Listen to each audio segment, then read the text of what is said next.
Iris, kumusta na ngayon ang sitwasyon diyan sa Cebu?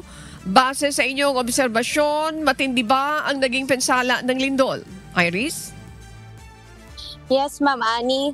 Alas 9:59 kagabi, September 30, tumama ang lindol na may lakas na 6.7 magnitude sa layong 17 kilometro, hilagang silangan ng Bugo City, Cebu. Ayon sa PHIVOLCS, Intensity 6 ang naramdaman sa Bugo City na nagdulot ng takot sa mga residente at pansamantalang pagkawala ng kuryente sa ilang barangay. Sa mga karatig bayan ng San Remigio at Medellin, umabot sa Intensity 5 ang lindol, habang Intensity 4 naman sa Daan Bantayan at ilang bahagi ng Hilagang Cebu. Nagdulot ito ng mga bitak sa ilang gusali at kalsada, pati pagbagsak ng mga gamit sa kahabahayan. Nitagak ang kwan kay may burn out naman to. O before pa burn out, pagsiga, mo nito pagkatagakan na. Anong may gubang atin. Ya, pag kumana to niya. Ano, pag unong sa linog, ito dali rescue rin. Kuan labo nga nagtinokmuray ba kay di wa naging makuan pero ubay mga tinda nang hayabo kay kung sa sige tugmuntok mo tagan kay trabaho jud gani nga ganan man kay once nga magtapok na yung tao magununong ra ba jud kay mamanlit uban linog nang iniinom dig zero dahil kay mga pamilya kay pangulo may importante nila nanghilak na mga uban kay tungod na unsa dali. Patuloy naman namang inaalam ng lokal na pamahalaan at mga otoridad ang lawak ng pinsala. Wala namang banta ng tsunami ayon sa PHIVOLCS, pero pinapayuhan ang publiko na maging alerto sa mga posibleng aftershocks. Agad na nagpadala ng rescue teams ang pamahalaang panlalawigan ng Cebu, katuwang ang Provincial Disaster Risk Reduction and Management Office o PDRRMO. Naka-standby na rin ang mga medical team, fire volunteers at emergency response unit para magbigay ng tulong at magsagawa ng clearing operations. Mga igsuon, we have already coordinated with the now DRRM to check if the roads are passable.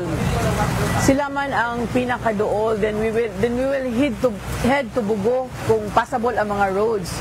So after this, the team will we will go to Danao. Kay adto mi dito mag-start mi dito og kanang emergency command center. Karon ato nang na-coordinate nga makadala ta dito upat ka dump trucks ug duha ka boom trucks. And the DOH also is on their way. Sinimula na rin ang Rapid Damage Assessment and Needs Analysis o RDANA para malaman ang lawak ng pinsala at mga kailangang agad na tugunan sa mga naapektuhang bayan at lungsod. Ayon kay CB Governor Pam Bariccuatro, nakahanda ang probinsya para sa relief distribution, evacuation support at search and rescue operations kung kakailanganin.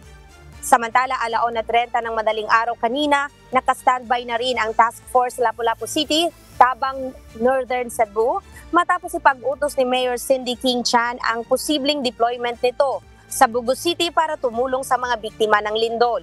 Naghihintay na lamang sila ng pinal na utos mula sa PDRRMO at RDRRMC bago tumungo sa lugar. Bitbit nito ang mabibigat na rescue equipment para sa search, rescue at retrieval operations. Ambulance, medical crew at mass casualty incident supplies, logistics supports para sa water supply operations at 17 personnel kasama ang support at logistics team na kayang mag-operate ng ilang araw sa lugar. Sa ngayon, nagpapatuloy pa ang assessment ng mga otoridad at inaasahan ang mas detalyadong ulat tungkol sa pinsala at mga susunod na hakbang ng pamahalaan matapos ang lindol. Mula dito sa Cebu, Irish Madelo, humahataw sa balita ngayon. Maraming salamat. Iris Madelo, nag-uulat ng live mula po dyan sa Cebu City.